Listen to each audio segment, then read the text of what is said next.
Welcome to Hercule Hub. I'm Ronan Blackwell. Pull up a cozy chair, pour yourself a cup of tea, and let's embark on a thrilling journey together. Today we're diving into an original mystery in the timeless style of Agatha Christie, Hercule Poirot and the Dark Manor Secrets. This is a long one, my friends. Over 90 minutes of intricate puzzles, shadowy suspicions, and those little gray cells at work. Perfect for a relaxing evening or a long commute. Tell me in the comments where you're listening from. London? The countryside? Or perhaps somewhere exotic like the Orient? Your stories always make my day. Chapter 1. The Invitation. The year was 1927, and London in late October wore its fog like a mourning veil. From the high window of his apartment at Whitehaven Mansions, Hercule Poirot watched the gas lamps along the embankment flicker into life one by one, each haloed in amber mist. The great city exhaled coal smoke and secrets in equal measure. Poirot, immaculate in dove-gray spats and a charcoal morning coat, stood before his mirror adjusting the precise angle of his mustache. The wax was imported from a small atelier in Brussels. The curve of the mustache, he often declared, was the outward sign of an orderly mind. Order, symmetry, method, these were the trinity by which he lived. He had just returned from the conclusion of the affair of the Duchess's pearls. A tiresome business. A necklace worth £30,000, a lady's maid with sticky fingers, and a footman who fancied himself a master of disguise. The pearls were recovered from the false bottom of a hot water bottle. The maid was now en route to Holloway. The footman had wept rather prettily in the dock. All very satisfactory, yet Poirot felt the familiar itch of restlessness. Great crimes, he reflected, were like great wines, rare and best savored slowly. The petty thefts of Mayfair were mere table plunk. It was 6:15 when the knock came. 3 measured taps, the hallmark of a messenger who knew his worth. Poirot opened the door to a boy in the livery of the General Post Office, cheeks scarlet from the wind. The lad thrust forward a yellow envelope. "Urgent telegram for Monsieur Poirot, sir. Sign here." Poirot's fountain pen glided across the receipt. He tipped the boy a florin. Generosity encouraged punctuality, and closed the door with a soft click. The envelope bore no crest, only the typed address in severe capitals. Poirot slit it open with a silver letter knife shaped like a miniature rapier. They had not met since the affair at Styles some 6 years earlier, when Hastings had still been convalescing from a wound at the Somme. Since then, letters had dwindled to Christmas cards and the occasional postcard from exotic ports. Hastings had taken to traveling with a wealthy aunt. Now, abruptly, this summons. Poirot tapped the paper against his palm. Urgent family matters. Hastings possessed no family to speak of beyond a sister in Argentina. Therefore, the urgency belonged to someone else. Poirot crossed to his mahogany escritoire and consulted Bradshaw's railway guide. Victoria to Darkwood Halt. Change at 3 Bridges, arrive 3:17 p.m. A motor would meet the train, no doubt. He closed the book with a decisive snap. A weekend in the country. Fresh air, presumably. And secrets. Always secrets. That evening he dined alone. Consommé julienne, sol à la meunière, a pear poached in sauterne. His manservant George laid the table with the precision of a quartermaster. "Will you be requiring the heavy valise, sir?" George inquired. "The small one suffices," Poirot replied. "One does not anticipate war in Sussex."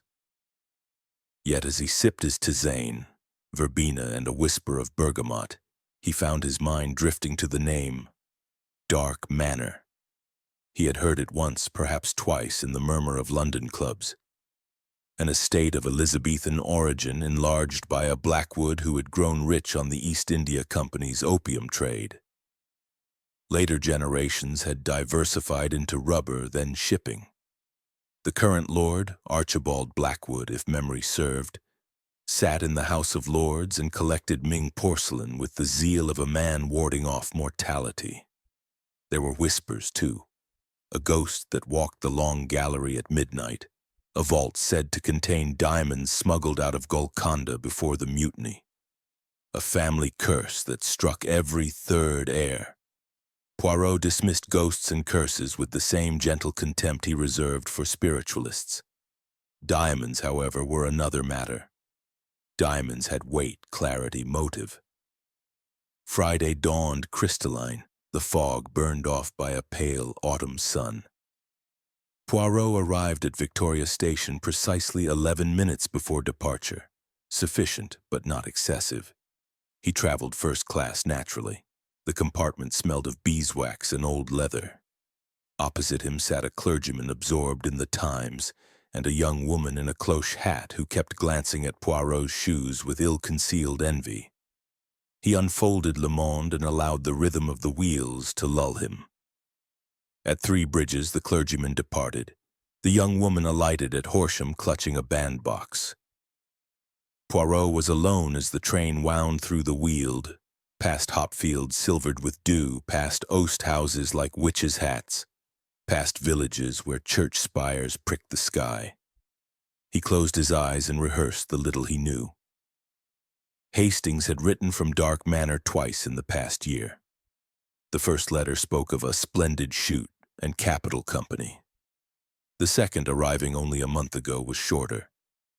Things here are deuced odd, Poirot. Wish you could see the place.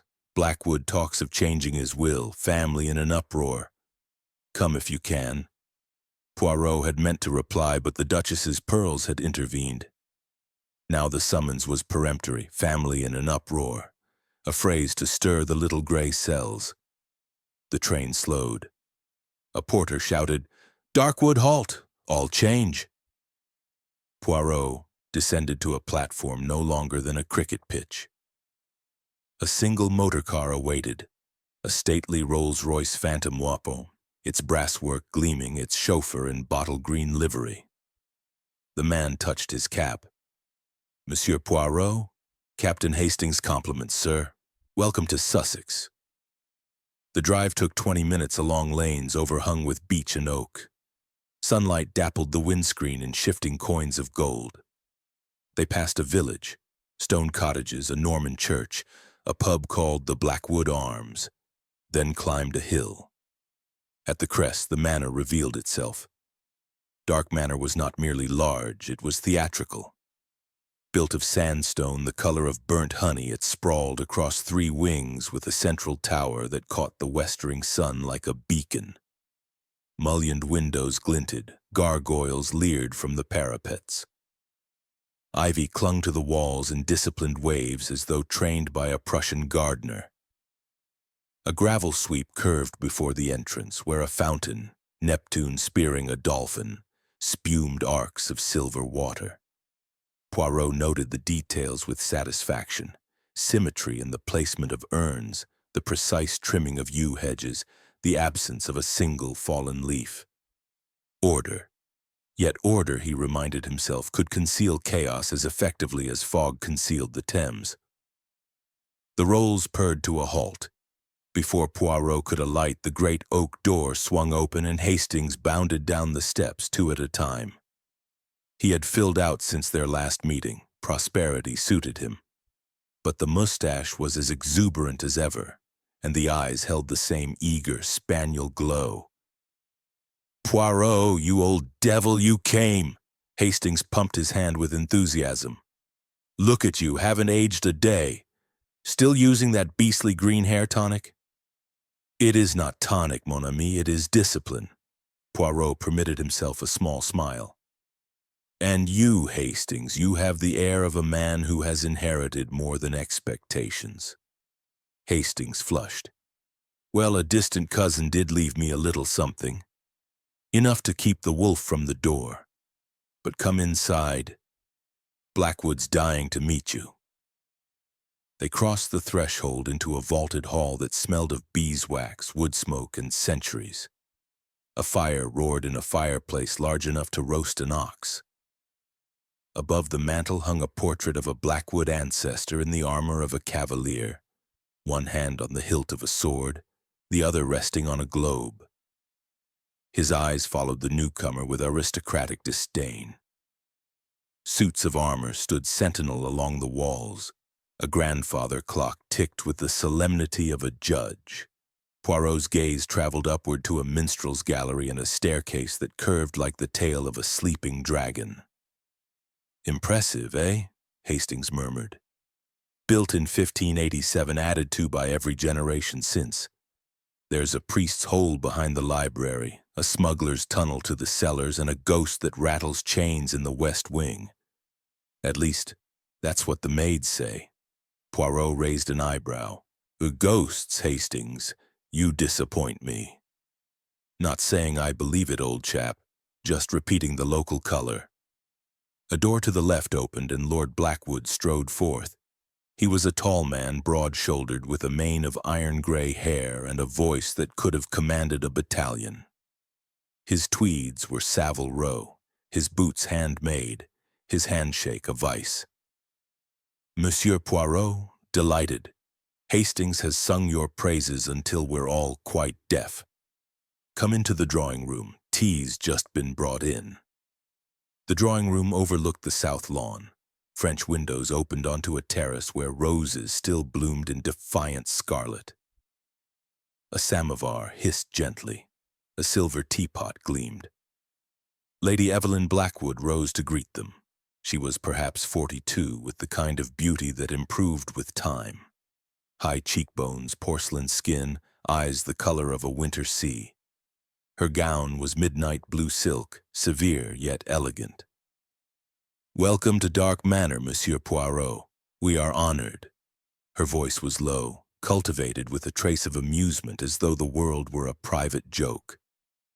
Poirot bowed over her hand. "Madam, the honor is mine.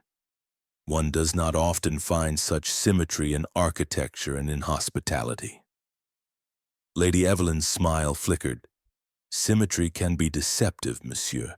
Sometimes the most perfect facade hides cracks." Tea was poured. Darjeeling, fragrant and strong. Scones arrived warm from the oven, clotted cream thick as Devonshire sin. Conversation flowed along approved channels, the weather unseasonably mild, the state of the roads tolerable, the latest scandal in town, a cabinet minister and an actress, quelle surprise. Yet beneath the civility, Poirot sensed currents. Lord Blackwood's laughter was too loud. Lady Evelyn's fingers tightened imperceptibly on her cup when her husband mentioned the will. Hastings kept glancing toward the door as though expecting an arrival, or dreading one. At length Blackwood set down his cup with a clink. "Monsieur Poirot, I'll be frank. We didn't invite you merely for your charming company, though that would be reason enough. There are difficulties, family difficulties, and since Hastings assures me you are the soul of discretion—" He let the sentence hang. Poirot inclined his head. "Discretion is the better part of detection, my lord." Blackwood leaned forward. "Then let me show you something." He led the way to a small antechamber paneled in dark oak. A portrait of a woman in Elizabethan dress swung aside at the touch of a concealed spring, revealing a wall safe. Blackwood spun the combination with practiced ease. Inside lay a velvet box. He opened it to reveal a necklace, diamonds and sapphires, each stone flawless, the centerpiece a sapphire the size of a pigeon's egg. "The Dark Star," Blackwood said softly. "Smuggled out of India in 1857 by my great-grandfather, worth a king's ransom. And the cause, I fear, of a king's ransom in trouble." Poirot studied the jewels with professional detachment. "Magnificent, and insured, one trusts. For half its value, the rest is family legend." Blackwood closed the box and returned it to the safe. The portrait swung back into place. "Someone in this house wants it," he continued. "Someone who believes legends can be converted into cash. and someone who is prepared to do whatever is necessary to possess it. A gong sounded in the distance. Dinner. As they returned to the hall, Poirot noted the positions of doors, the angle of mirrors, the placement of a Chinese vase that might conceal a listening ear. The weekend, he reflected, promised to be anything but restful. Dinner was announced for 8. Poirot retired to dress. His room was in the east wing, a 4-poster bed hung with tapestries of unicorns, a fireplace where logs crackled like gossip, a bathroom with plumbing that hissed like an offended dowager. George had unpacked with military efficiency. Poirot selected a dinner jacket of midnight blue, a white waistcoat embroidered with tiny silver fleur-de-lis, and a tie pin that had once belonged to a Grand Duke. He regarded himself in the cheval glass. "Parfait," he murmured. Then to his reflection, "Now let us see what secrets dark Manor keeps behind its perfect facade." As he descended the grand staircase, the house seemed to breathe around him, floorboards sighing, tapestries stirring in an unfelt draught. Somewhere a clock chimed the quarter. In the hall below, the guests were assembling like pieces on a chessboard. Poirot paused on the landing, one hand on the carved newel post, and surveyed the board. Lord Blackwood stood with his back to the fire, a glass of whiskey glowing like liquid topaz. Lady Evelyn arranged roses in a porcelain bowl, each stem placed with geometric precision. Hastings hovered, uncertain whether to play host or guest. And then the others arrived, footsteps on marble, the rustle of silk, the scent of expensive perfume and darker intentions. The game, Poirot thought with a small, satisfied smile, had begun. Chapter 2. The guests' assembled dinner at Dark Manor was announced by a single, sonorous gong that rolled through the corridors like distant thunder. Poirot descended the grand staircase with measured steps, each heel striking the marble in perfect rhythm. The hall below had transformed. Chandeliers blazed, candelabra flickered, and the long table in the dining room gleamed like a frozen lake of damask and crystal. Lord Blackwood stood at the head, resplendent in white tie, a ruby pin winking in his cravat. He raised a glass of champagne. "To old friends and new beginnings." The toast was hearty, but Poirot noted the slight tremor in the hand that held the flute. Fatigue, or something sharper. Lady Evelyn entered on her husband's arm, diamonds at her throat catching the light like captive stars. Behind them came the remaining guests, each arrival a small drama. First, Mr. Reginald Thorne, Blackwood's business partner, lean as a greyhound, eyes the color of wet slate. His evening clothes were faultless, yet he carried a leather document case as though it were surgically attached. He bowed to Lady Evelyn with a smile that did not reach his eyes. "Charming as ever, Evelyn." She inclined her head a fraction. "Reginald." Next, Miss Clara Blackwood, niece to the lord, though Poirot had already catalogued the faint dissimilarity in bone structure that suggested a closer tie. She was 25, vivid as a flame in a gown of emerald crepe, her laugh bright enough to shatter glass. Yet when she greeted her uncle, the laugh faltered. "Uncle Archie, you promised we'd discuss the trust after dinner." Blackwood's smile thinned. "All in good time, my dear." Dr. Elias Morton followed, spectacles glinting, medical bag in hand despite the hour. A soft-spoken man with the stoop of one who spent too long over autopsy tables. He murmured apologies for tardiness. Mrs. Green, the housekeeper, had required a sleeping draught. Poirot filed the detail away. Sedatives in the house. The staff completed the tableau. Hawkins, the butler, directed footmen with the crisp authority of a sergeant major. Mrs. Lydia Green presided over the sideboard, her gray hair coiled like a battleship's hawser, eyes missing nothing. Seats were taken. Poirot found himself between Hastings and Clara. Opposite sat Thorne and Dr. Morton. Lady Evelyn presided at the foot, serene as a Madonna painted by a cynic. The first course arrived, clear turtle soup, fragrant with Madeira. Conversation began politely, then veered. Thorne lifted his spoon. Archibald, the Oriental shipment, those sapphires from Ceylon. We must finalize the insurance before Monday. Blackwood's jaw tightened. Monday is soon enough, Reginald. Tonight we celebrate. Celebrate what, precisely? Clara's voice cut like a shard of ice. The fact that I'm to be disinherited for modern ideas? A footman's hand wavered, soup slopped. Lady Evelyn's laugh tinkled. Clara, darling, you dramatize. Uncle simply wishes to secure the estate's future.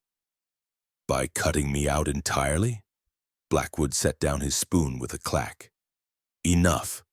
We will not air laundry at table. Dr. Morton cleared his throat. If I may, an ounce of prevention, Lord Blackwood. Your blood pressure is my concern, Doctor. The rebuke was mild, but Morton flushed crimson. Poirot sipped his soup, observing. 5 motives already glimmered like fish in a dark pond. Thorne, business pressure, perhaps embezzlement. Clara, disinheritance. Lady Evelyn, marital strain. Poirot had caught the glance she exchanged with Thorne, swift as a thrown knife. Dr. Morton, professional leverage or something older? Hawkins, loyalty absolute, yet absolute loyalty could mask absolute resentment. The second course arrived. Salmon en croûte, sauce, mousseline. Hastings, ever the peacemaker, launched into a story about tiger hunting in Bengal. Laughter rippled, genuine from Clara, forced from the rest. Under cover of the tale, Poirot leaned toward Clara. Mademoiselle, you are fond of the Manor? She twirled her wine glass. I was raised here. Every corridor is a memory. To lose it would be amputation. Her eyes filled. She blinked rapidly. Poirot offered a handkerchief monogrammed with a tiny P. She took it, then returned it with a tremulous smile. Across the table, Thorne murmured to Lady Evelyn. Poirot caught fragments. The vault combination. After port. Lady Evelyn's reply was lost beneath the clatter of plates, but her fingers brushed Thorne's wrist, a gesture intimate, practiced. The entree, roast pheasant with truffles, prompted Blackwood to hold forth on the estate's history. The West Wing was built by Sir Giles Blackwood in 1643 during the Civil War. He hid a king's ransom in the cellars. Some say it's still there. Clara rolled her eyes. Along with the ghost, no doubt. Hawkins, pouring claret, allowed himself the ghost of a smile. Dessert was a Charlotte Russe, quivering like a guilty secret. As coffee was served, Blackwood pushed back his chair. Ladies and gentlemen, a brief interlude.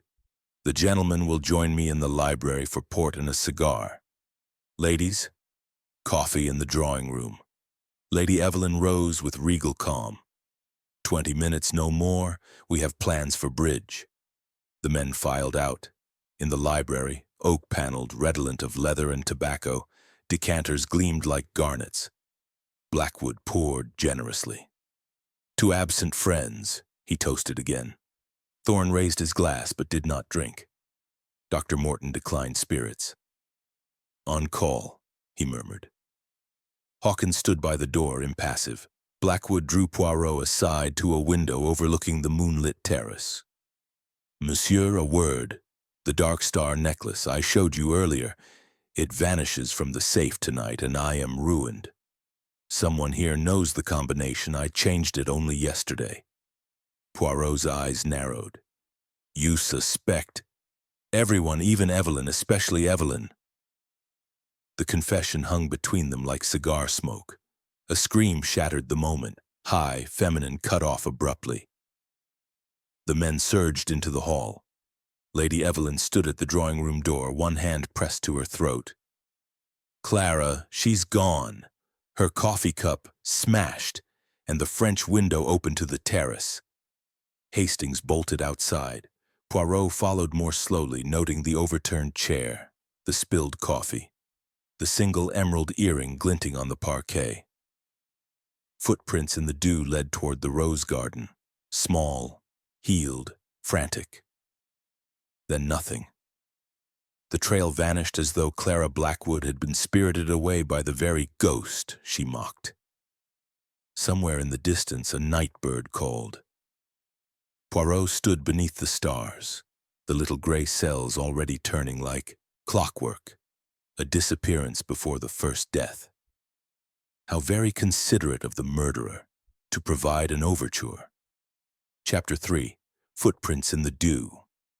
The terrace doors stood open like a startled mouth.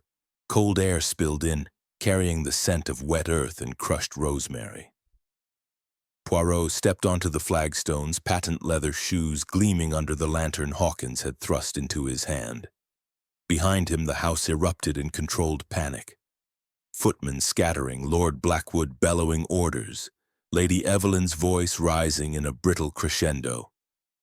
"Clara! Clara, answer me!" No reply came but the rustle of yew hedges. Poirot knelt beside the French window. The spilled coffee had formed a dark continent across the parquet. Shards of Sèvres porcelain lay like ice floes. One emerald earring, Clara's, winked up at him. He lifted it with a silk handkerchief, noting the broken clasp. Torn away in a struggle? Or removed deliberately? The footprints began 3 paces beyond the threshold, small, narrow, the imprint of a fashionable evening slipper with a Lewis heel. They veered left toward the rose garden, then faltered, here a deeper impression, as though weight had shifted suddenly. A second set overlaid the first, larger, broader, the ridged sole of a man's dress shoe. The 2 trails danced together for 6 yards, then the woman's prints ended abruptly beside a stone sundial. The man's continued alone, angling toward the orangery. Poirot straightened. "Captain Hastings?" Hastings appeared, lantern swinging. "Found anything?" "Indeed, a pas de deux that concludes with a vanishing act. Fetch the others, and Hawkins, bring a measuring tape." Within minutes, the terrace resembled a crime scene sketched by an orderly god. Lord Blackwood's face was the color of putty. "Kidnapped? In my own garden?"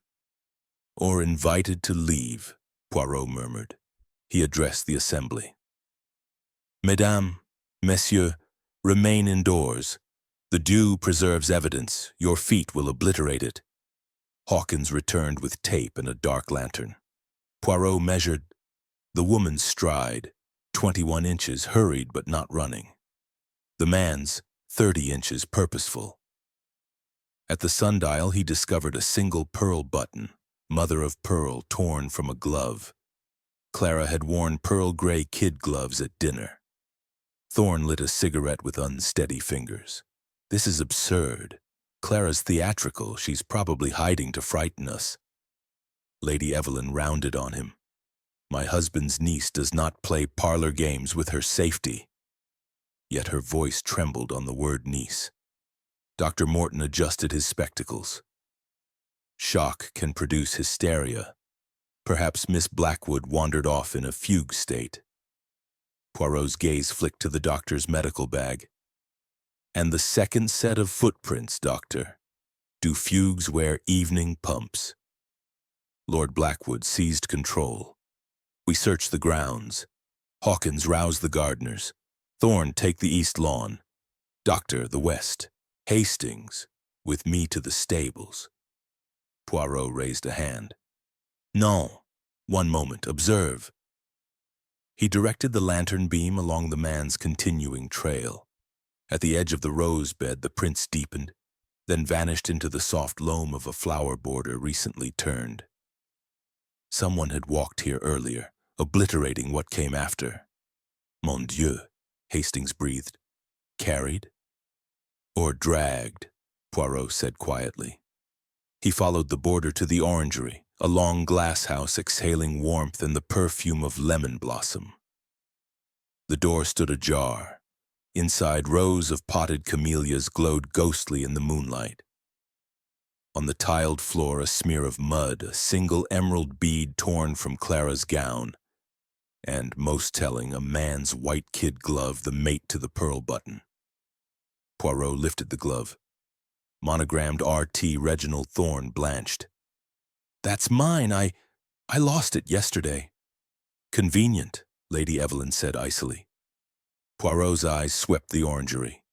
High above, a ventilation pane hung open. A silk rope ladder, the kind used by cat burglars in Mayfair, dangled just out of reach. He tugged. It held firm, anchored to the roof beam. Someone had planned an exit. Footsteps crunched outside. Hawkins appeared, flanked by two gardeners clutching lanterns and billhooks. "Sir, begging your pardon, we found something by the old ice house." They led the way along a gravel path to a domed brick structure half swallowed by ivy.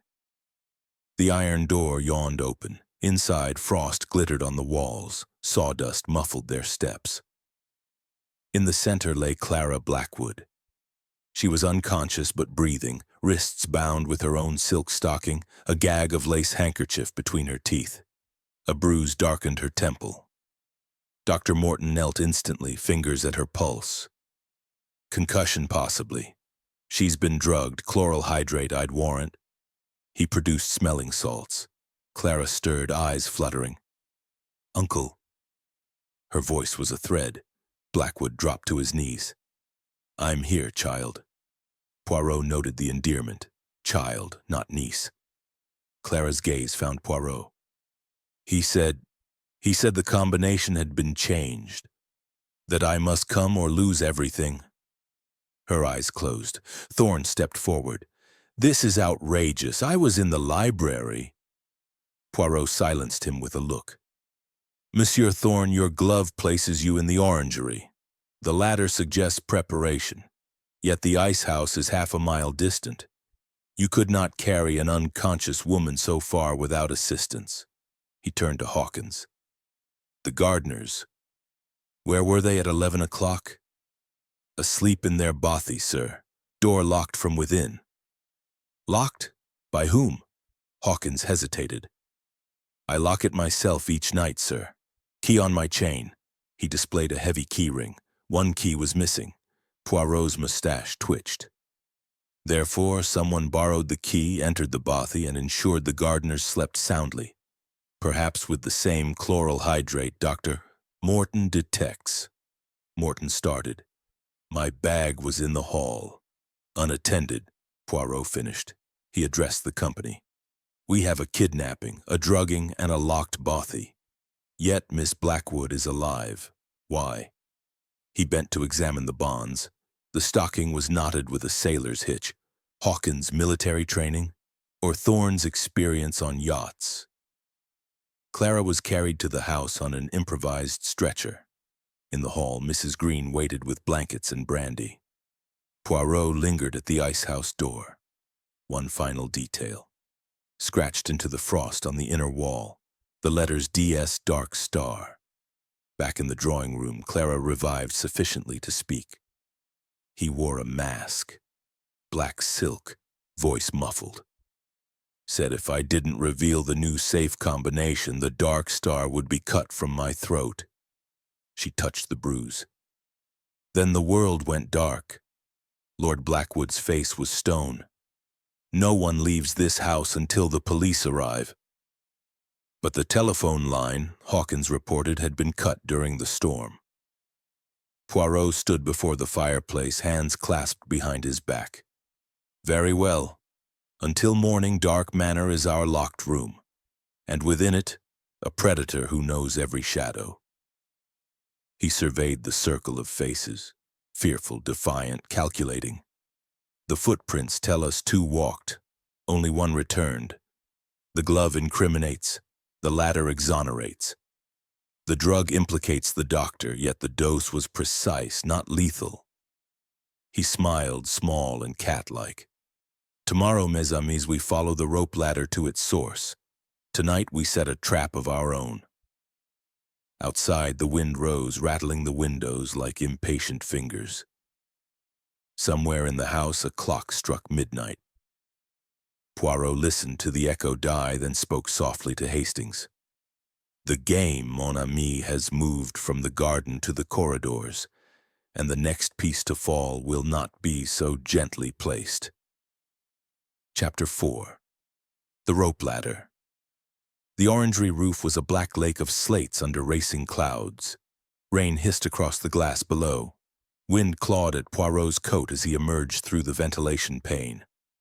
Hawkins held the lantern aloft, its beam slicing silver through the downpour. The silk rope ladder, thin, strong, expensive, swayed like a pendulum between heaven and earth. Poirot tested the knot where it looped the roof beam. A bowline, sailor's work. He traced the rope upward. It vanished over the ridge tiles anchored to the chimney stack 20 feet above. Someone climbed down to the orangery, he murmured, then up again with a burden. Remarkable agility. Hastings shivered beside him.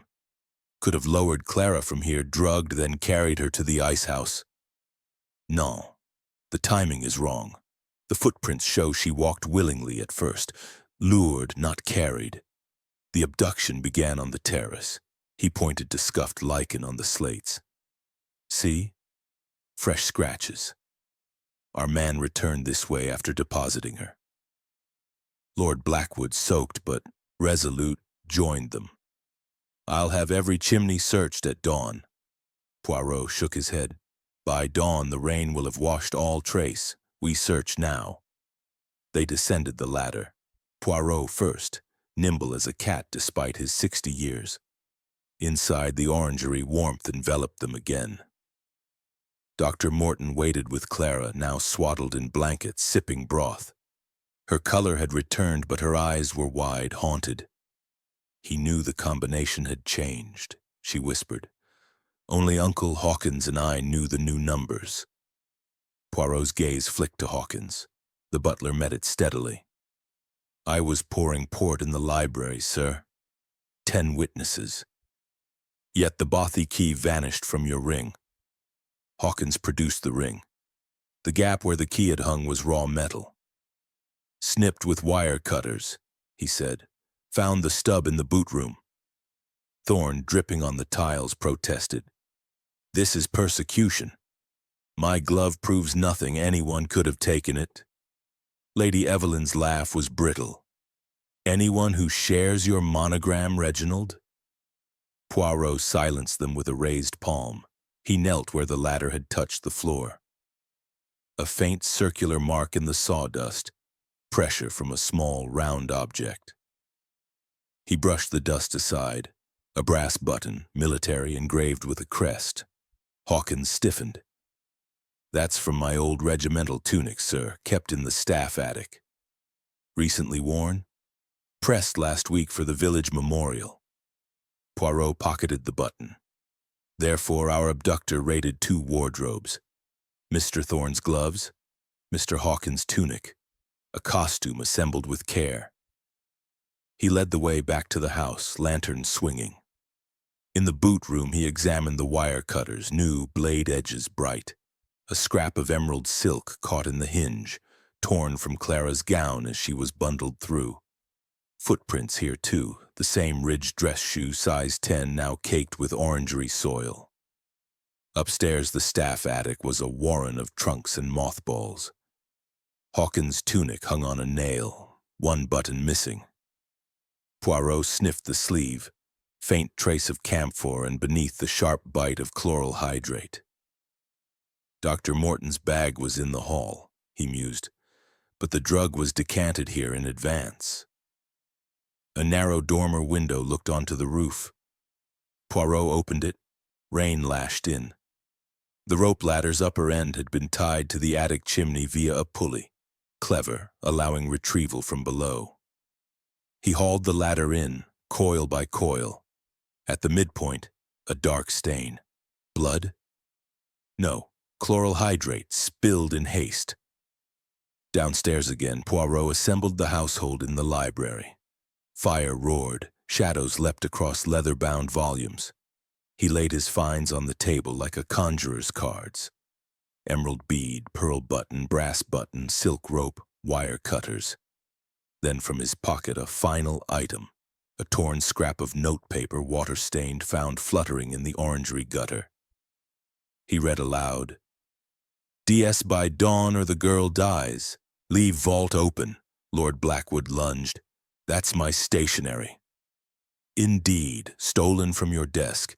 The ink is your private blue-black, but the handwriting—" He held it to the light. "Disguised, yet the loop of the Y betrays a left-handed writer." Thorne was right-handed. Hawkins ambidextrous. Dr. Morton left. Lady Evelyn left. Clara right. Poirot's eyes gleamed. "Our abductor is among us, yet needed the ladder because the main stairs were watched. The bothy key was cut in the boot room, witnessed by no one after 11. The drug was prepared in the attic, again unobserved. Ergo, someone with freedom of the house after the ladies retired." He turned to Clara. "Mademoiselle, the masked man, did he limp, cough, any distinguishing sound?" She frowned, a slight wheeze, like a smoker. Thorne smoked Turkish cigarettes. Dr. Morton a pipe, Hawkins nothing. Lord Blackwood slammed the table. "Enough games. I open the vault now. Give them the damned necklace." Poirot's voice cut like a blade. "And condemn Miss Clara to the next demand?"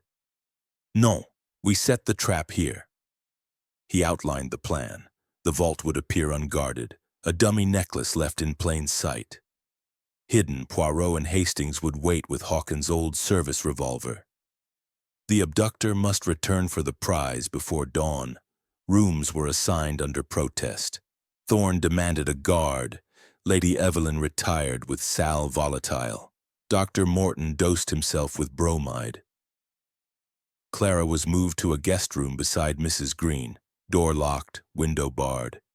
At 2 a.m. the house settled into uneasy silence. Poirot and Hastings took position behind the library's false bookcase, a priest's hole discovered earlier. The vault yawned open, the velvet box sat on the desk, lid ajar, sapphires winking. Minutes stretched like hours. Rain drummed, a clock ticked. Then, soft as a moth, the scrape of a latch. The library door eased inward. A figure in black slipped through, hooded, gloved, left-handed, wheezing faintly. It moved to the desk, lifted the box. Poirot stepped out, revolver steady. "Bonsoir, Dr. Morton." The hood fell back. Morton's face was parchment pale, eyes wild. I can explain." The revolver did not waver. "You drugged Clara to force the combination, staged the kidnapping to cover embezzlement from the salon shipment. The necklace was to square your debts." "But why the attic? The ladder?" Morton sagged. "Blackwood suspected. I needed time, misdirection, the ghost legend." He gestured helplessly at the rope. Hastings bound the doctor's wrists with curtain cord. Poirot retrieved the real dark star from his pocket, swapped earlier. "Elementary, mon ami. A doctor knows chloral dosage. A left-handed man writes the note. A pipe smoker wheezes. The brass button was careless, but then panic makes us all careless." Morton was locked in the wine cellar, guarded by Hawkins. Dawn crept gray over the rooftops. Lord Blackwood poured whiskey with shaking hands. "Debt," he muttered. "Morton treated my first wife, her death. I covered for him. He's been bleeding me ever since." Poirot accepted a small glass. "Blackmail is a slow poison, my lord. Tonight it almost became murder." He raised the sapphire to the light. "But the dark star remains. And justice, she is a patient jewel." Outside, the storm had passed. Roses glistened, fresh-washed. Somewhere a bird began to sing. Poirot listened, then smiled. "The night's work is done, but the Manor still keeps one secret, the greatest of all." He slipped the necklace into Blackwood's hand. "Guard it well. Some stars are safer in the dark." Chapter 5. Complications and Twists. The first rays of sun pierced the library windows like golden daggers, illuminating the disarray of the night. The open vault, the coiled rope ladder on the desk, the empty decanter of port shattered on the hearth. Poirot stood before the fireplace, hands clasped behind his back, his immaculate suit bearing only a single smudge of orangery mud. He regarded Dr. Morton, now slumped in a Windsor chair, wrists bound with the same cord that had secured Clara. Hawkins flanked him, revolver in hand, face as impassive as the suits of armor in the hall. Lord Blackwood paced, his dressing gown askew, the dark star necklace clutched in his fist like a talisman. "You blackguard," he growled. 20 years I shielded you after Eleanor's death, the overdose you called accidental. And this is repayment? Kidnapping my Clara, threatening her life for a handful of sapphires? Morton's head hung low, but his voice, when it came, was steady, almost defiant. It was never about the jewels, Archibald, you know that. The shipments, the Salon sapphires, the spice manifests, they were a front. Your debts to me were for silence, silence about Eleanor's true cause of death, and about her child. The room froze. Lady Evelyn, who had entered silently with a tray of coffee, let the pot clatter to the sideboard. "Her child?" Blackwood whirled. "Shut your mouth, Morton." But the doctor lifted his chin, spectacles glinting. "Clara, not your niece, Archibald, your daughter, born 3 months after Eleanor's accident. You passed her off as your brother's orphan to spare the scandal." Hastings gasped. "Great Scott!" Poirot's mustache did not twitch, but his eyes gleamed with the satisfaction of confirmation. He had suspected as much from the bone structure at dinner, the subtle echo of Lady Eleanor's portrait in the gallery, which bore a striking resemblance to Clara's vivacity. "Continue, Doctor," Poirot said softly. "The truth, she is a stubborn guest. She will not be denied." Morton laughed bitterly. "Eleanor was restless, you see. Opium from your precious shipments prescribed by me to ease her nerves. One night too much and she slipped away. But not before confiding in me. Clara was Thorne's, not yours. Reginald knew, that's why he's been bleeding the company dry, waiting for his share of the inheritance." Thorne, lurking in the doorway, stepped forward, face ashen. "Lies. I was fond of Eleanor, yes, but Clara, I never—" A slap echoed, Lady Evelyn's hand across his cheek. "You snake. All those whispers, the glances at dinner, and now this?" Thorne rubbed his jaw. "Evelyn, listen." "Out!" Blackwood roared. Hawkins escorted Thorne to the morning room, revolver prodding. Clara, propped on a sofa with Mrs. Green's arm around her, stirred. "Papa?" The word hung. Blackwood knelt, tears carving tracks through the grime on his face. "Yes, child, your mother. She loved you fiercely. I swore to protect you from the world's judgments." Clara's eyes filled. "And Dr. Morton? He knew all along?" Morton nodded wearily. "I delivered you in secret in the West Wing. The ghost stories kept the servants away," Poirot interjected. "But protection turned to extortion, no? The debts. How much, Doctor?" 50,000, then 100. Blackwood paid, fearing scandal, but when he changed the will, cutting Clara, and by extension Thorne, I had to act. The kidnapping was to force his hand, expose the truth, claim what was mine for services rendered. Hastings scratched his head. "But the rope ladder? The bothy key? Why such theatrics?" Morton shrugged. "Misdirection. I borrowed Hawkins' tunic for the ghost effect. Local legends would point to smugglers or spirits. The ladder from a theatrical supplier in London, chloral from my bag. Simple." Poirot circled the chair, cat-like. "Simple, yet flawed. The pearl button from the glove was Thorne's but the brass button from the tunic implicates you directly. And the note paper, your left-handed loop matches the forgery, but wait." He paused, eyes narrowing. "The footprints in the dew, a woman's heel and a man's pump. You wear orthopedic brogues, Doctor, wide, flat. No heel marks match yours." Morton blinked. Wore different shoes from the attic. Poirot smiled thinly. Convenient. And the wheeze. Your pipe tobacco is Virginia, not Turkish like Mr. Thorne's, yet Clara heard Turkish. I smoked one to throw suspicion. Prepared in advance, like the wire cutters. The interrogation cracked open complications. Blackwood summoned Mrs. Green. You were housekeeper then, did you know of Clara's birth? The woman's lips thinned.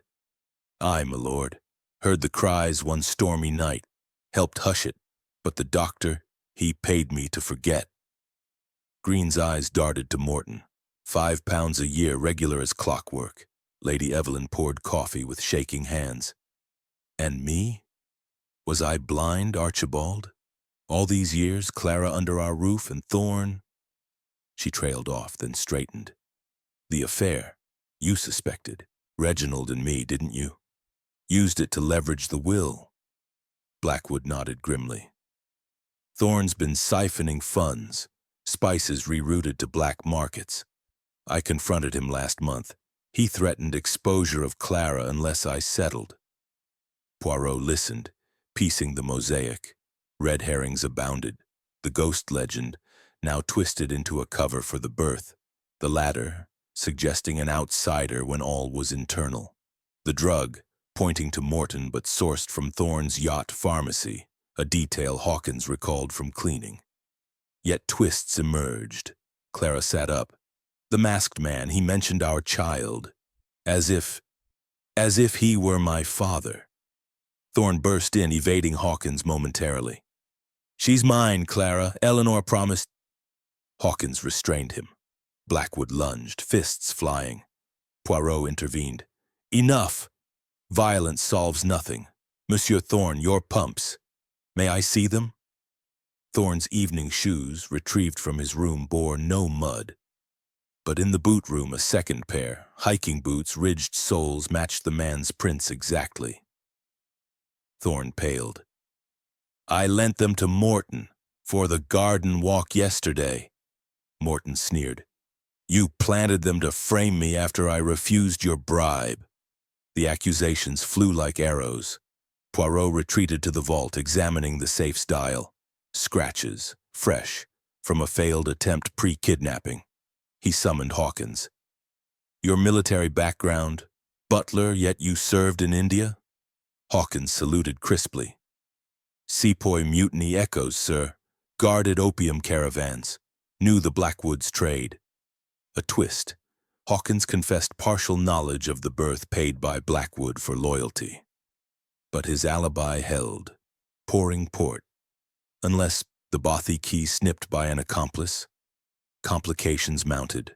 The telephone line cut not by storm but wire cutters, same as the key. Found in the orangery gutter. A Turkish cigarette butt, Morton's pipe ash nearby. Clara recalled a scent, jasmine, Lady Evelyn's perfume, on the masked man. Lady Evelyn blanched. Impossible. I was with the ladies. But Mrs. Green contradicted. Evelyn slipped out for air during coffee. Poirot gathered them in the drawing room as sun climbed higher. Mes amis, this is no simple extortion. It is a web, paternity, blackmail, embezzlement, revenge. Morton drugs Clara to force the combination, but needs Thorne's boots, your perfume, Evelyn, to muddy the trail. Thorne provides the glove, the cigarette, to shift blame. Hawkins lends the tunic for authenticity. Even you, my lord, changed the will to provoke exposure. Blackwood protested. I sought to protect Clara. By disowning her publicly? No. You forced hands. The great twist landed with Clara's gasp. She produced a locket from her gown, hidden, containing a miniature of Eleanor and a man not Blackwood. Thorne? No. The features matched Hawkins, younger in uniform. Hawkins? Hastings yelped. The butler bowed. Miss Clara is mine, sir. Eleanor and I. A moment's folly amid the opium haze. Blackwood knew, raised her as kin. Morton blackmailed us all. Thorne exploited it for shares. Chaos erupted. Morton laughed maniacally. The ladder was my exit, insurance if caught. But you, Poirot, you see too much. Poirot silenced them. Not I, but the details. The sailor's hitch on Clara's bonds, Hawkins' Navy training post, India. The DS scratched in Icehouse Frost, Dark Star, but also Dear Son, a plea from Clara in delirium. No, the handwriting matches Green's shopping lists. Green crumpled. I helped Morton, for the money. Cut the phone, hid the cutters. But Poirot shook his head. No, the true architect is Clara herself. Stunned silence. Clara's eyes widened innocently. Me? Uncle, Papa, I was the victim, Poirot explained methodically. You lured yourself out, mademoiselle, smashed your own cup, tore the earring. Footprints, your heels and boots you borrowed from Thorne earlier, muddying them in the border. The glove, planted from his room. The ladder? You climbed it as a girl, knew the attic access. Drugged yourself lightly with Morton's chloral, precise dose as you overheard his consultations. The mask, your own from the attic trunk. The note, your right hand disguised left. The wheeze, a handkerchief over mouth mimicking Thorne. Motive, to expose the secrets, claim her true inheritance as Blackwood's ward and Hawkins' daughter, freeing her from the web. But twist upon twist, she allied with Green for the ice house, but Morton intercepted, turning it to his gain. Thorne confessed complicity for the affair cover. Blackwood sank into a chair. My daughter, a schemer? Clara wept. I wanted truth, not harm. But Morton went too far. Poirot nodded. The impossible crime. Self-kidnapping in a house of suspects. Red herrings. Every clue pointed outward. But the earring clasp, broken from within, not struggle. The pearl button, sewn loose in advance. As police arrived, line repaired by gardeners, arrests followed.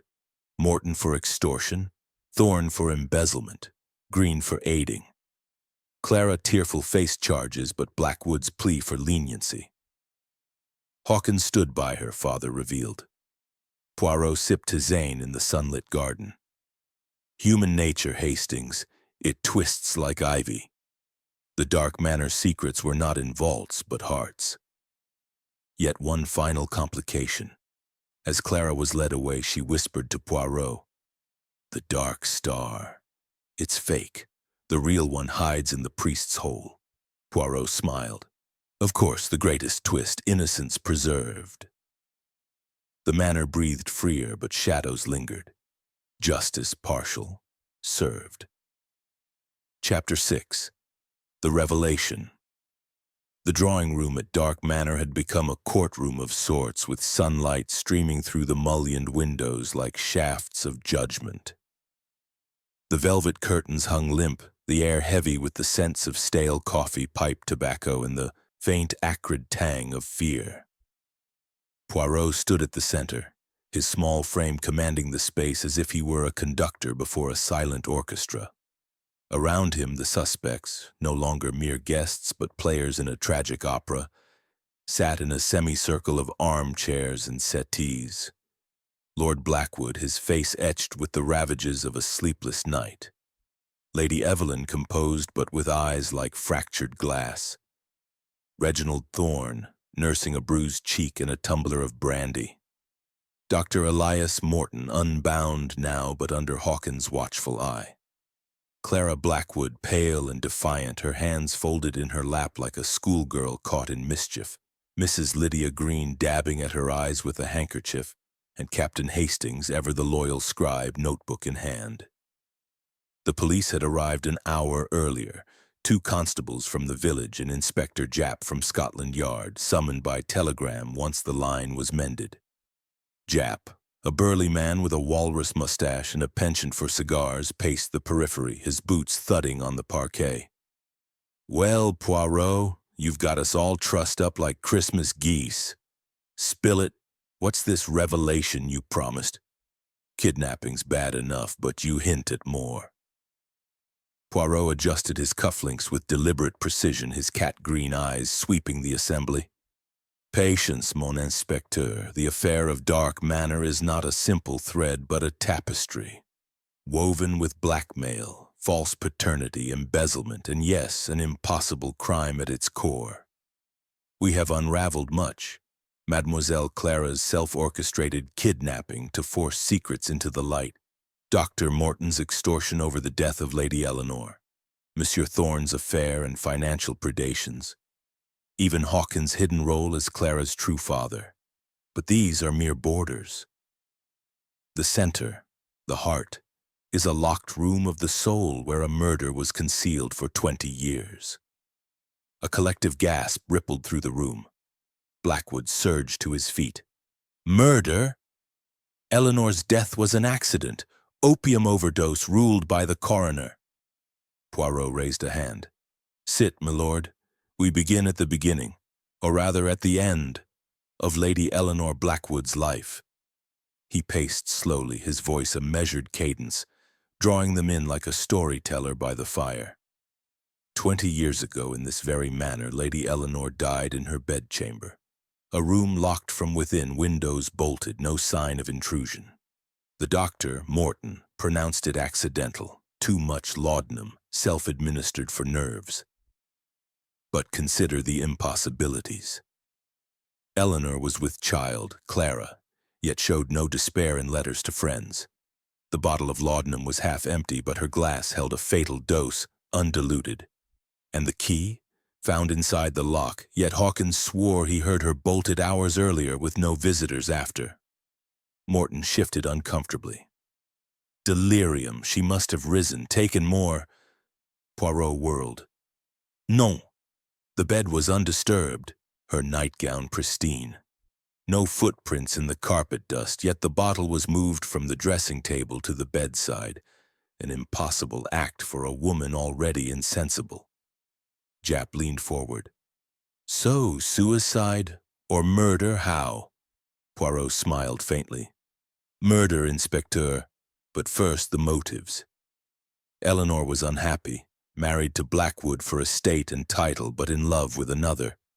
Not Thorne, as rumored, though he coveted her, and the family's Orient trade secrets. No, her paramour was Hawkins, the young footman then, fresh from India with tales of spice caravans and hidden fortunes. Hawkins bowed his head. It's true. We met in the gardens. She confided her misery. One night, passion overcame us. When she discovered the child, she begged me to flee with her. But Blackwood learned, from Morton, who spied for him. Blackwood's knuckles whitened on his chair arms. I loved her. She betrayed me. With a servant. Poirot nodded. And so the plan. You, my lord, could not divorce. Scandal would ruin the Blackwood name, the lord's seat. Instead, elimination. But how to kill in a locked room? He gestured to the portrait above the mantel. Eleanor, ethereal in white, a sapphire necklace at her throat, the dark star. The necklace, smuggled from India by your ancestor, cursed, they say. But the curse was human. Eleanor wore it that night. You, Blackwood, argued with her earlier, witnessed by Green, who overheard inheritance and bastard. You left but returned via the secret passage. Lady Evelyn's eyes widened. Passage? In the West Wing? Oui, madam. The manor's priest hole extends. A tunnel from the library to the bedchamber, concealed behind the wardrobe. Built for cavaliers, used for smuggling opium in your husband's trade. Blackwood knew it, entered unseen, administered the fatal dose, mixed with jasmine essence to mask the bitterness, your perfume, Evelyn, borrowed from your boudoir as alibi. Evelyn gasped. My perfume? But I was in London that week. Precisely. Blackwood planted it to implicate you if suspicion arose. Your budding affair with Thorne already whispered. Blackwood laughed harshly. Fantasies, Poirot, no proof. Poirot produced a small vial from his pocket. Jasmine oil, faint but unmistakable. Found in the priest hole dust, residue from 20 years ago preserved in the cool dark. And this, he held up a faded letter retrieved from the vault earlier. Eleanor's last note, hidden. Archie knows, he threatens. God help my child. The handwriting matches. Clara clutched her locket. You killed my mother? Blackwood's face crumpled. She would have left me, ruined me. The child wasn't mine. I slipped in, begged her to reconsider. She refused. In rage, I forced the laudanum, then bolted the door from inside, exited the passage. The room erupted. Japp signaled constables. Murder, then, premeditated. But Poirot held up a finger. Not alone. Accomplices wove the cover. Morton falsified the autopsy, paid by Blackwood with shares in the spice trade. Thorne, suspecting, blackmailed for embezzlement rights. Green cleaned the passage, silenced for gold. Even Hawkins, threatened with dismissal, he kept quiet for Clara's sake. Hawkins rose. I suspected but had no proof, raised her in shadows as Blackwood's niece. Thorne sneered. And I loved Eleanor. Would have claimed Clara, but Blackwood bought my silence with company access. Poirot continued, dissecting red herrings. The ghost legend? Invented to deter snooping near the passage. The opium shipments? A front for laundering blackmail payments. The Dark Star? Fake, as Clara whispered. The real gem sold years ago to fund the hush money, a paste replica in the vault. Lady Evelyn stood, voice trembling. And my role? Innocent pawn? Poirot bowed. Almost, madam. But you knew of the affair with Thorne, used it to pressure Blackwood into the will change, suspecting Clara's true parentage. Your heir during coffee? Planting the jasmine on the mask to frame yourself? None, you slipped out to check the vault, fearing theft amid the chaos. The revelations cascaded. Clara's scheme was the catalyst, but born of half-truths whispered by Green. Morton's wheeze, faked with a bellows from the attic. The footprints? Clara in boots, but Blackwood had retraced them post-rescue, adding mud to confuse. The greatest twist, the locked room murder was echoed in the kidnapping, an impossible self-victimization but with paternal echoes. Japp clapped handcuffs on Blackwood. By God, Poirot, you've cracked a cold case in a weekend, Blackwood sagged. For love and legacy. Clara approached, tears streaming. Papa, Hawkins, I forgive, but Mother... Hawkins embraced her. We'll rebuild, child. Poirot addressed the group one last time. The human heart. It is the ultimate locked room, impenetrable until the key of truth turns. Motives. Greed for Thorne, fear for Morton, loyalty for Green, rage for Blackwood, justice for Clara. Red herrings. The latter, Clara's misdirection. The buttons, planted by all. The storm, convenient alibi. Logic prevails. No ghost, only ghosts of conscience. As suspects were led away, Morton and Thorne to vans, Blackwood to face trial, Green under house arrest, Poirot lingered with Hastings on the terrace. Mon ami, the dark Manor secrets are laid bare. But one remains. The real Dark Star? Hidden in Eleanor's grave marker, I suspect, a final safeguard. Hastings marveled. Brilliant, Poirot, simply brilliant. Poirot twirled his mustache. The little gray cells, they do not fail.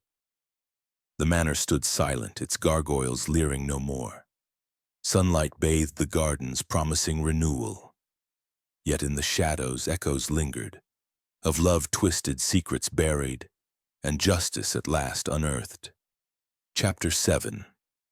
Justice served, the terrace at Dark Manor gleamed under the afternoon sun, the roses blooming defiantly as if oblivious to the human drama that had unfolded within the stone walls. Hercule Poirot stood there, his valise packed and waiting by the fountain, the Rolls-Royce idling on the gravel sweep. The events of the morning had moved with the inexorable pace of a courtroom drama, yet Poirot savored the quiet aftermath. The way the light danced on Neptune's spear, the distant call of a cuckoo in the woods. Justice, he reflected, was not a thunderclap but a slow dawn, illuminating every corner. Inside, the drawing room had emptied of its captives.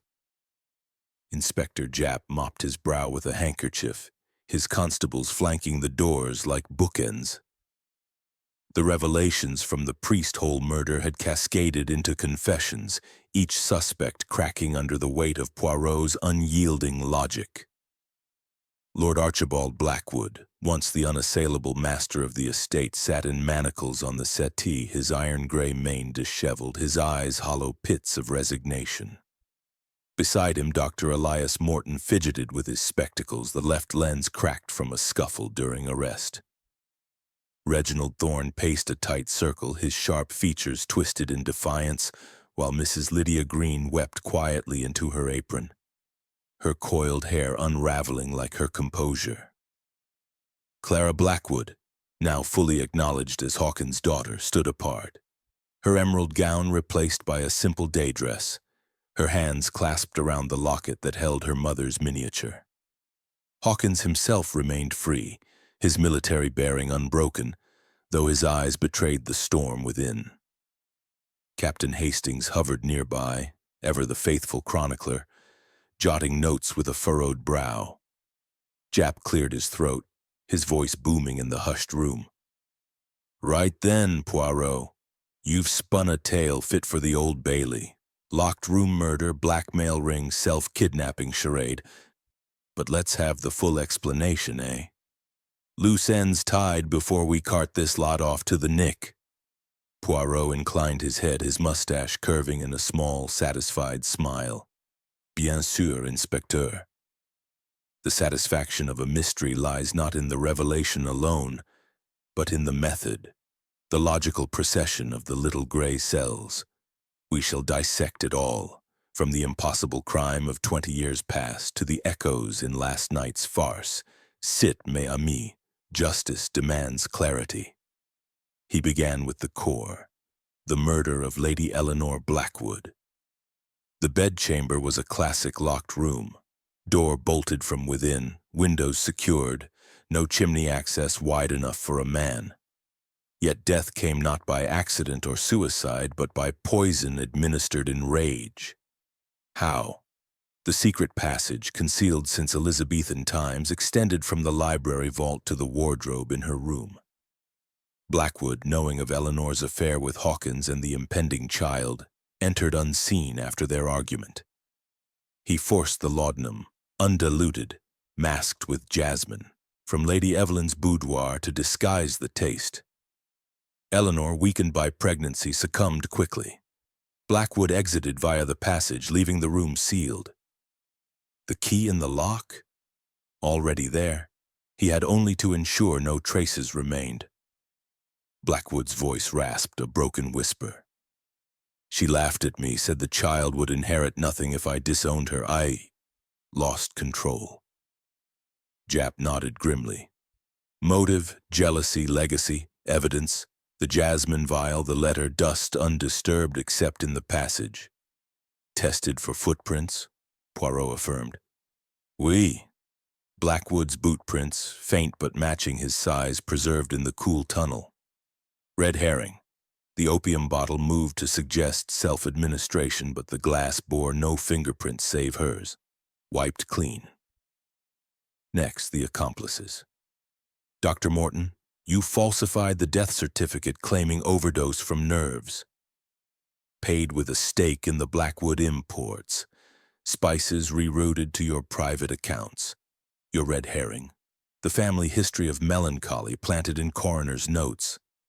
Morton adjusted his cracked lens. "He threatened exposure, my license, my reputation. I had no choice." Poirot's gaze sharpened. "Choice? You extended it to blackmail, demanding more as years passed. 50,000 over 2 decades. Logical for silence on murder." Thorne interjected, his voice laced with venom. "And me? I knew nothing of the killing, only the affair, the child. Eleanor confided before her death. I used it to siphon funds, yes, but... Poirot cut him off. You embezzled through the Ceylon shipments, sapphires fenced on the black market. Motive, greed, spurned love. Your red herring, the business disputes at dinner masking deeper extortion, the glove planted in the orangery, your own, but left deliberately during a walk to frame yourself innocently, or so you thought. Mrs. Green sobbed. I cleaned the passage that night. Milord said it was an accident. He gave me gold sovereigns yearly. When Clara planned her scheme, I helped with the ice house, for pity, not malice. Poirot nodded sympathetically. Your motive, loyalty twisted by fear. Red herring. The Bothy key snipped. Your handwriting on the Frost DS had meaning dark secrets, not the necklace. Logical deduction, shopping lists in the kitchen matched the script. Now the modern echo, the impossible kidnapping. Mademoiselle Clara, your abduction was a masterpiece of misdirection designed to expose the family lies. You smashed the cup, tore the earring, clasp broken inward not by force. Walked in Thorne's borrowed boots to leave male prints. Drugged yourself lightly with chloral stolen from Morton's bag during dinner. The mask from the attic, the wheeze faked with a muffled cloth. You climbed the ladder to the roof, then down to the ice house via the gardens, binding yourself loosely. Time. The thunder masked any sounds. Alibis crumbled under scrutiny. Clara lifted her chin. I wanted truth. For mother, for myself. The will. Change was the spark. I overheard Green and Morton whispering. No harm intended. Just revelation. Poirot's tone softened. Motive, justice, identity, red herring, the emerald bead torn from your gown, planted to suggest struggle. But the bonds? Knotted right-handed, your dominant side, logical, self-tied. Hawkins spoke quietly. And I? I suspected Clara's plan, saw her take the chloral, but I let it unfold, hoping it would free us all. Poirot bowed. Your motive, paternal love, no crime, only omission, you remain free. Japp rubbed his hands. Satisfying, Poirot. Charges. Blackwood for murder, Morton and Thorne for accessory and blackmail, Green for aiding and abetting. Clara, conspiracy to deceive but mitigating youth and motive. Probation, perhaps. The inspector signaled. Constables led the guilty away. Blackwood paused at the door, turning to Clara. Forgive me, child. I raised you as mine, in twisted love. Clara's eyes brimmed. I do, uncle, father. But mother deserved better. Thorne sneered one last farewell. The dark star, fake or not, it cursed us all. Morton muttered, Science failed me. Greed poisoned the cure. Green wailed softly as she was escorted out. With the room cleared, Poirot addressed the remnants. Clara, Hawkins, Lady Evelyn, and Hastings. Justice is served, but not without mercy, Madame Evelyn. You inherit the estate untainted by complicity. Use it well. Evelyn nodded, her poise returning. I'll sell the imports, start anew. No more shadows. Clara embraced Hawkins. Father, we'll rebuild together. Hawkins saluted. As you wish, miss. Outside, Poirot shook Japp's hand. A fine collaboration, Inspecteur. Japp chuckled. Your show, old man, that priest hole, brilliant. Owe you a cigar. As the police vans rumbled away, Poirot turned to Hastings. Mon ami, the human soul craves order yet thrives on chaos. This case, 4 suspects with motives interlocking like gears. Greed, love, fear, revenge. Red herrings aplenty, ghost tales, storms, planted clues. But logic, the timeline of footprints, the handedness of notes, the dust in passages, unravels all. Satisfying, none? Hastings beamed. Utterly. And the real dark star? Poirot winked. In Eleanor's grave, as I deduced, engraved marker hides a compartment. Clara shall retrieve it, a true inheritance. They boarded the rolls, the manor receding in the mirror like a fading dream. Poirot sighed contentedly. Back to London, Hastings. A tisane awaits and perhaps a new puzzle. The cuckoo called again, mocking or approving. Dark Manor stood silent, its secrets purged, justice a balm on old wounds. Yet in the gardens, roses whispered some thorns remain. Chapter 8. Echoes of the Manor. The journey back to London was a contemplative one, the Rolls-Royce gliding through the Sussex lanes like a ship on calm waters. Hercule Poirot sat in the back, his gloved hands folded over the head of his cane, eyes half closed as if in meditation. Beside him, Captain Arthur Hastings fidgeted with his notebook, the pages filled with hasty scrawls of the morning's confessions and deductions. The manor had receded behind them, its towers swallowed by the rolling hills, but Poirot's mind remained anchored there, replaying the symphony of secrets that had crescendoed to justice. Yet a discordant note lingered, a faint, unresolved hum that his little gray cells could not ignore. "Confound it, Poirot!" Hastings burst out, unable to contain himself. "It's all wrapped up, isn't it? Blackwood for the murder, Morton and Thorne for their parts in the cover-up, Green as accessory. Clara walks free with a slap on the wrist. Hawkins inherits a quiet life as father. Even Lady Evelyn gets the estate. Satisfying as a good pipe after dinner. But you look like a man who's forgotten his umbrella in a downpour." Poirot opened his eyes, a small smile playing beneath his mustache. "Mon ami, you perceive correctly. The case is closed, oui, but the echoes, they whisper. Consider, the real dark star sapphire hidden in Lady Eleanor's grave marker as I deduced. We left without confirming, and the priest-hole passage, searched thoroughly. Jap's men were efficient, but haste breeds oversight. No, Hastings, we must return. One final visit to silence the hum." Hastings blinked. "Return? But the police." "A telegram to Jap. He owes me that cigar. This shall be payment." Poirot rapped on the partition. The chauffeur pulled over at a village post office. A message was dispatched. "Imperative revisit Dark Manor. Unresolved clue in grave. Await my arrival. Poirot." By tea-time they were back. The manor loomed unchanged, but the atmosphere had shifted. Emptied of its inhabitants, it felt like a grand old dame in mourning. Windows shuttered, gardens silent save for the hum of bees. Inspector Jap waited on the steps, cigar clamped between his teeth, flanked by a constable and a groundskeeper with a spade. Lady Evelyn, pale but resolute in widow's weeds, emerged from the door. "Monsieur Poirot, Inspector Jap said you insisted. The house is sealed, but if there's more—" Her voice trailed off, a flicker of dread in her eyes. Poirot bowed. "Madame, your cooperation is appreciated. We seek only confirmation. The real dark star concealed in the family crypt. Eleanor's marker, none.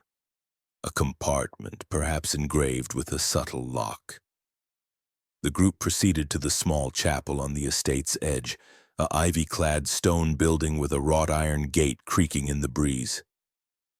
Inside the crypt, air cool and musty marble slabs bore the Blackwood lineage. Eleanor's rested modestly in a corner.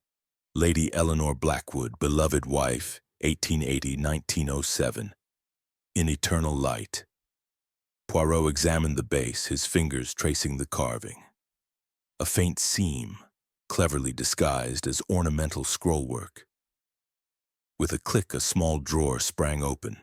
Inside, not the sapphire, but a velvet pouch containing papers. Yellowed letters tied with faded ribbon. Jappy grunted. "No jewel? What's this, then?"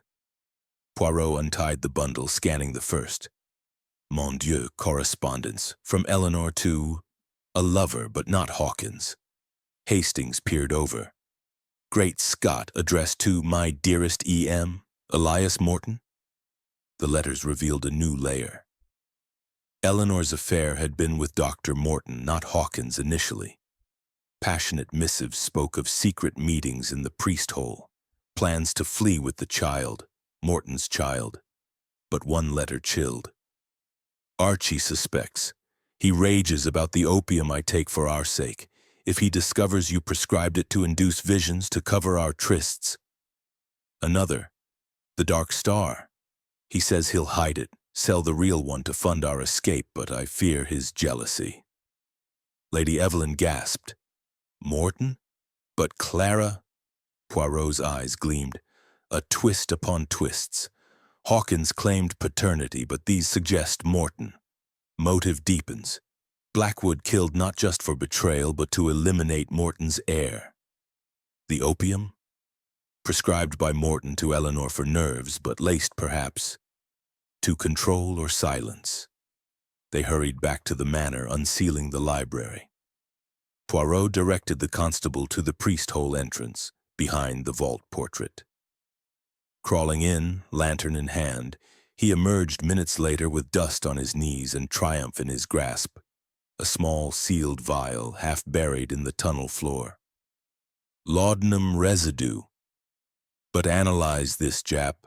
I suspect arsenic traces slow poison. Jap pocketed it. If Morton's prints or formula match. Poirot nodded. He dosed Eleanor gradually, feigning care to claim the estate through the child. Blackwood discovered, confronted her that night, forced the fatal overdose to end it. Morton, arriving later via passage, his access as family doctor, found her dead, covered for Blackwood to maintain blackmail hold. Hastings whistled. So Hawkins lied about the affair? None. Partial truth. Eleanor confided in him as friend. He protected her memory, raised Clara as his to shield from scandal. But DNA, modern methods, will confirm paternity. Clues cascaded.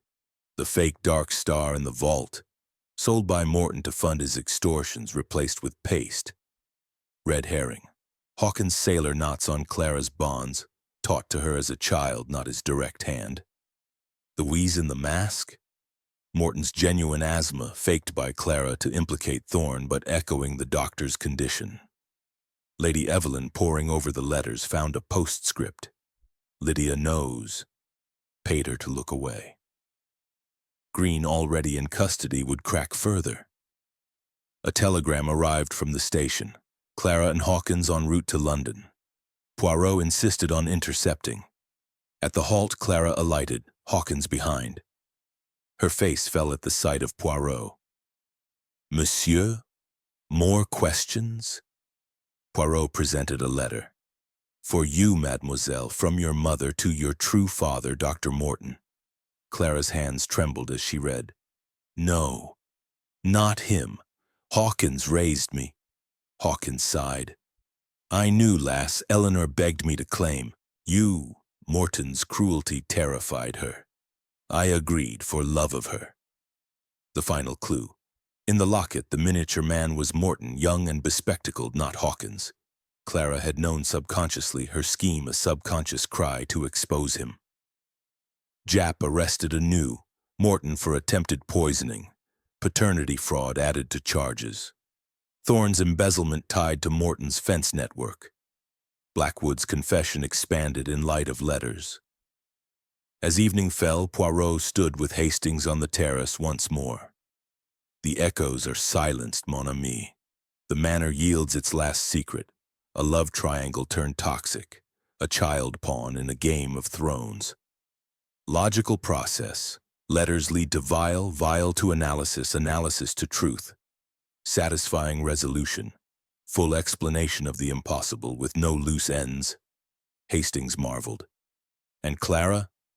Free with Hawkins as guardian. The estate to her via Evelyn's bequest.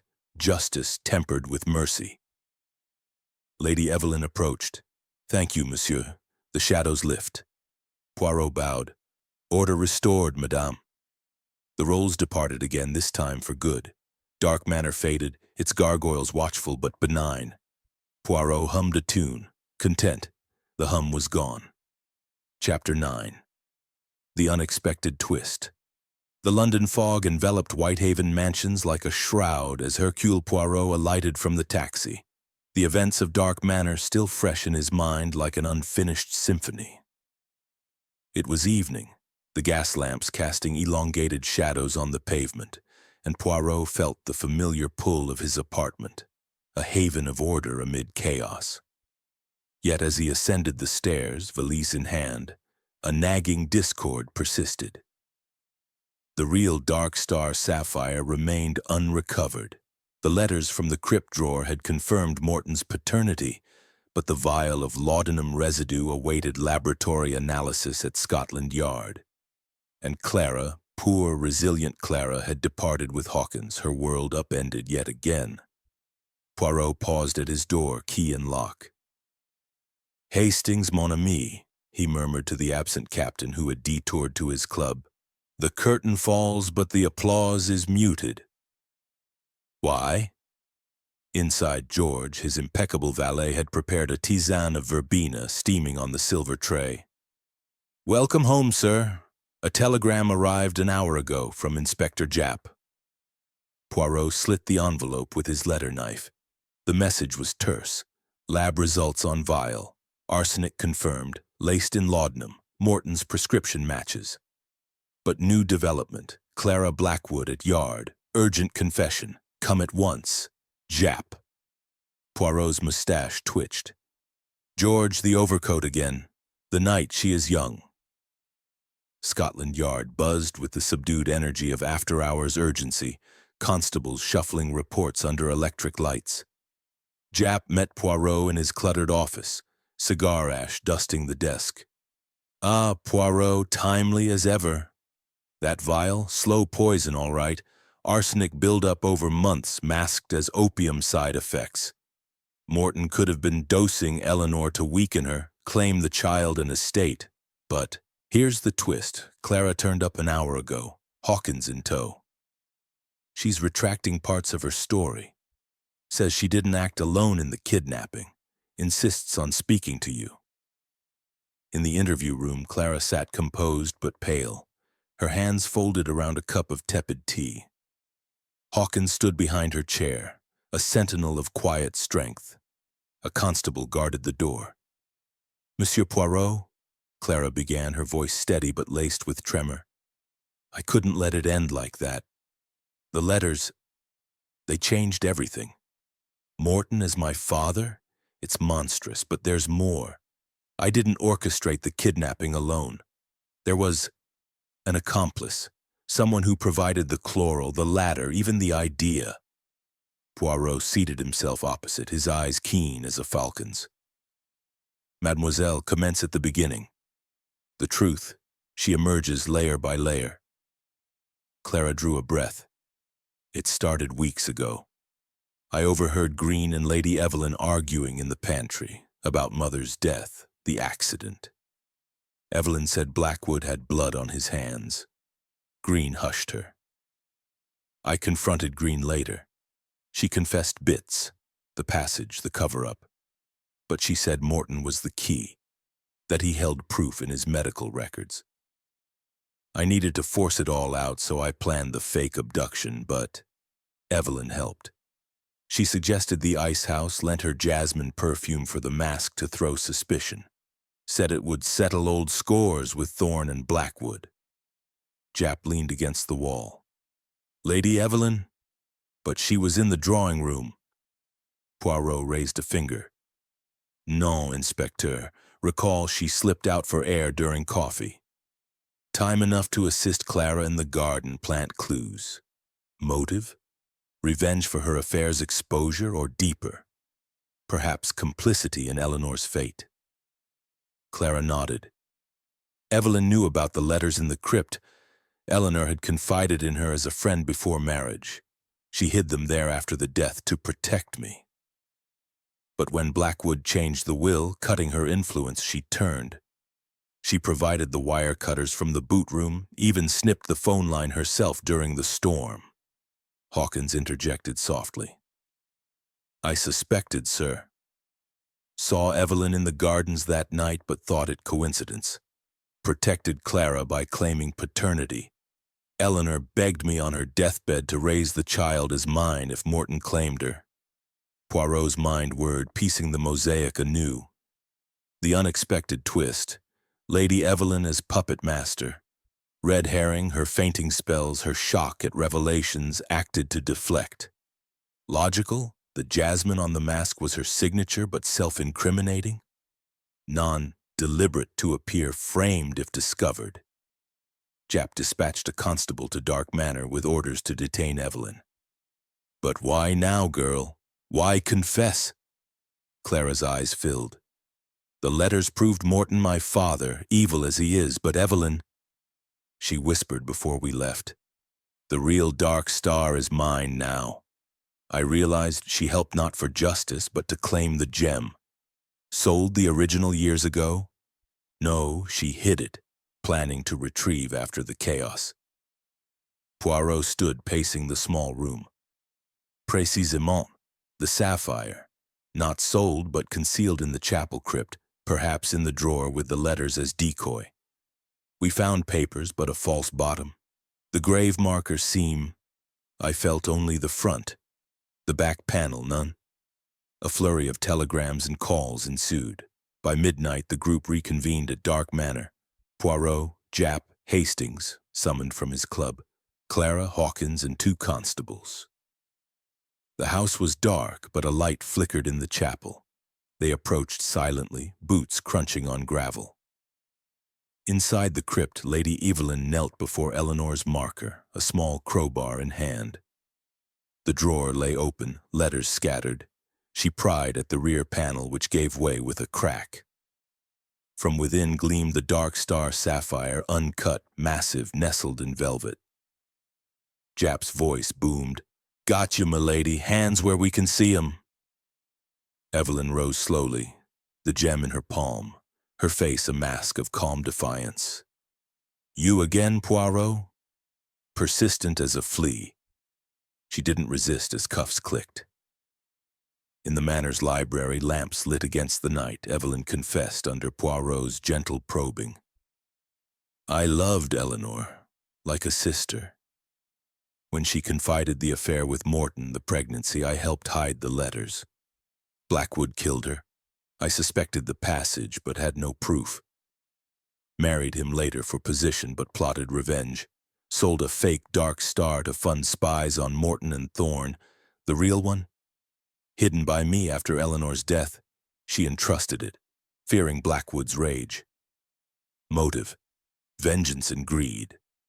Evelyn orchestrated Clara's scheme, suggesting clues like the brass button from Hawkins' tunic, stolen by her, the Turkish cigarette from Thorne's case. Red herring, her left-handedness matched the note's disguise, but she wrote it to frame Morton. The wheeze? Her own asthma concealed with medication mimicked in the mask. Poirot dissected. The footprints, yours overlapped Clara's in the dew, smaller heels blending. The latter, your theatrical background from youth, props from London. Logical twist. You cut the phone to isolate the house, ensuring revelations unfolded without interference. Evelyn laughed bitterly. Blackwood ruined Eleanor. Morton poisoned her slowly for control. Thorne preyed on the wreckage. I used Clara to expose them, claim the gem as reparation. But you see through veils, Clara confronted her. Aunt Evelyn, you used me? Evelyn softened. For justice, child? The sapphire is yours now, Eleanor's legacy. Japp added charges. Conspiracy, theft, obstruction. Hawkins comforted Clara. The truth sets us free, lass. As dawn approached, Poirot gathered the group one last time. The unexpected twist. A woman's revenge woven through decades. Suspects multiplied. Evelyn as shadow puppeteer. Red herrings. Jasmine perfume self-planted, letters as bait. Deduction. The crypt light seen from afar. Only someone knowing the hiding spot would return. Satisfying? Oui. The impossible deepened, but logic prevails. Hastings marveled. Brilliant, Poirot. The manor yields at last. Poirot nodded. Human hearts twist like passages, dark but navigable. With Evelyn led away, the sapphire secured for Clara, the group departed. Dark Manor slumbered, its final secret surrendered. Chapter 10. The Denouement. The first blush of dawn painted the Sussex hills in soft pinks and golds as Hercule Poirot stood once more on the terrace of Dark Manor, his overcoat buttoned against the crisp morning air. The fountain gurgled serenely, Neptune's spear catching the light like a promise of renewal. Behind him, the great oak door stood ajar, the house within a hush of emptied rooms and fading echoes. Inspector Japp's vans had departed hours earlier, carrying Lady Evelyn to join the others in custody. Blackwood, Morton, Thorne, and Green facing the full weight of justice in London courts. Clara Blackwood, now heiress to the estate and bearer of the true dark star sapphire, lingered nearby with Hawkins at her side, her face a canvas of exhaustion and quiet resolve. Captain Hastings paced the gravel, his mustache twitching with residual excitement, while a pair of constables secured the chapel crypt, ensuring no further secrets lay buried. Poirot turned to the group, his small, neat figure commanding as ever, his voice a measured cadence that cut through the morning mist. Mes amis, the curtain falls on the affair of Dark Manor, but before we part, let us assemble one last time, not in accusation but in clarity. The denouement, she is the soul of the mystery, where all threads converge, all motives laid bare, and the impossible explained in full. Sit, if you please, the terrace chairs will suffice. We shall unravel the tapestry completely, lest any shadow persist. They gathered around a wrought iron table, the sun climbing higher as Poirot began, his hands gesturing with the precision of a maestro. From the invitation that summoned me to this Gothic edifice, the puzzle was one of layers, family secrets shrouded in fog, much like London's own. Chapter by chapter, we peeled them, the gathering guests with their veiled tensions, the footprints vanishing in dew, the rope ladder dangling like a serpent from Eden. Complications twisted like the Manor's ivy, paternity claims shifting from Hawkins to Morton, poisons lurking in vials, and Evelyn's hand pulling strings from the shadows. Clara leaned forward, the dark star now around her neck, its facets catching the light like captured stars. Monsieur Poirot, you've given me truth, but at what cost? My mother murdered, my father a poisoner, my aunt a vengeful schemer. How does one rebuild from such ruins? Poirot's eyes softened, a rare flicker of empathy beneath his analytical gaze. Mademoiselle, justice is not destruction, but foundation. Consider the logical progression. Your self-kidnapping, though misguided, was the catalyst, a locked room of your own making, impossible yet self-inflicted. The cup smashed by your hand, the bonds tied with your knots, the chloral dosed precisely to simulate peril without death. Red herring upon red herring, the wheeze mimicking Morton's asthma, the jasmine echoing Evelyn's perfume, the buttons planted to implicate all. Motive? To expose the rot.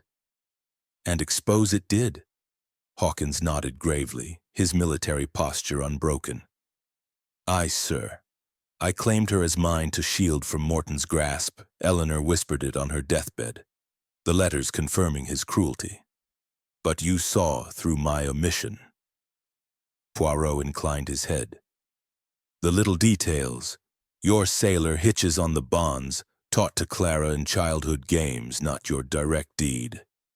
Your alibi pouring port? Solid, but your eyes betrayed knowledge when we found the brass button. Logical elimination. Not perpetrator, but protector. Inspector Japp, nursing a fresh cigar, grunted approval. You nailed the old murder too, Poirot. That locked bedchamber bolted from within. Blackwood via the priest-hole passage, forcing the laced laudanum. Evidence. Boot prints in the dust. The vial with arsenic traces matching Morton's script. Motive. Jealousy over the affair. fear of losing the estate to Morton's heir. Red herring. The opium legends tying to the family trade suggesting accident. Poirot continued, dissecting the web with surgical precision. Dr. Morton. Your slow poisoning of Eleanor, arsenic in the remedy for nerves, to weaken her, claim the child as leverage. But Blackwood's rage intervened, leaving you to cover the overdose for continued blackmail. 50,000 extorted over years, funneled through Thorne's embezzled shipments. Your red herring? The falsified autopsy, blaming melancholy, a family trait invented to deflect. Thorne's absence loomed, but Poirot evoked him. Monsieur Thorne. Spurned lover, embezzler extraordinaire. You knew of Eleanor's affair, blackmailed Blackwood for shares in the Salon sapphires, fenced on black markets. Your glove in the orangery? Planted by Evelyn to frame you, but your Turkish cigarettes were your undoing, matching the stub in the gutter. Motive, greed, revenge for Eleanor's rejection. Mrs. Green's role, the loyal housekeeper paid to clean the passage, silence the cries. Your shopping list script on the Icehouse Frost DS. Dark secrets, a plea or misdirection. Logical. Fear drove you to aid Evelyn in the kidnapping staging. And the master twist, Lady Evelyn. Madame, your confession at midnight. Vengeance for Eleanor's death, whom you loved as kin. You hid the real dark star in the crypt's false panel, sold a fake to fund your plots. Orchestrated Clara's scheme, suggesting the ladder from your theatrical youth, the wire cutters for the phone and key. The footprints overlapped yours in the dew, your left-handed note forging the threat. Red herring, your shock at revelations fainting to appear victim. Motive, justice twisted into greed, claiming the sapphire as reparation. But the chapel light betrayed you. We arrived to witness the pry bar's work. Jap exhaled smoke. Full explanation, Poirot. The impossible crimes, Eleanor's locked room via passage, Clara's kidnapping self-staged with accomplices. All resolved, no ghosts, only human frailties. Clara touched the gem. And this, Mother's true legacy? Poirot smiled. Oui. Valued at a fortune, but its worth is in freedom from secrets, from fear. Sell it, mademoiselle, or wear it as armor. The manor is yours. Rebuild with Hawkins' guidance. Hawkins saluted. We'll manage, sir. No more shadows. Clara embraced Poirot briefly. Thank you, for the truth, however painful. Poirot bowed. The little gray cells serve justice, not comfort. But in truth lies peace. As the group dispersed, Jap to his reports, constables to their posts, Clara and Hawkins to survey the estate, Poirot lingered with Hastings by the rolls. Mon ami, reflect. 4 to 6 suspects as the puzzle demanded, Blackwood, Morton, Thorne, Evelyn Green, with Clara the wild card. Motives clear, rage, greed, fear, revenge, loyalty, identity. Red herrings abound. Ghost legends masking the passage, storms hiding sounds, planted clues shifting blame. The logical deduction, timelines aligned. Dinner arguments to midnight screams, dawn revelations. Satisfying? Absolument. Hastings marveled. Brilliant from start to finish, old chap. That crypt drawer, letters leading to vial, vial to arsenic, arsenic to Evelyn's hand, and the sapphire gleaming at the end like a full stop. Poirot adjusted his hat. The human drama, Hastings. It twists, but order prevails. Now to London, a tisane, perhaps a new case. The world brims with puzzles. The car purred away, dark Manor shrinking in the mirror, a sentinel of stone, its gargoyles now silent witnesses to closure. No more whispers in the halls, no footsteps in the dew, only the wind through the roses carrying echoes of justice served. And so, dear listeners, our tale concludes, not with a bang, but with the quiet click of a vault sealing shut. Hercule Poirot triumphs, the dark Manor secrets laid to rest. If you followed from that foggy London invitation to this sunlit farewell, you're a detective worthy of the gray cells themselves. Thank you for joining this 10-chapter odyssey through Agatha Christie's timeless style. If it held you spellbound, drop a final in the comments and share where you'd like our next adventure to unfold. Perhaps the Orient Express anew. Like, subscribe, and hit notifications for more mysteries. Until we meet again in the shadows, this is Ronan Blackwell signing off from Hercule Hub. May your own secrets stay safely locked.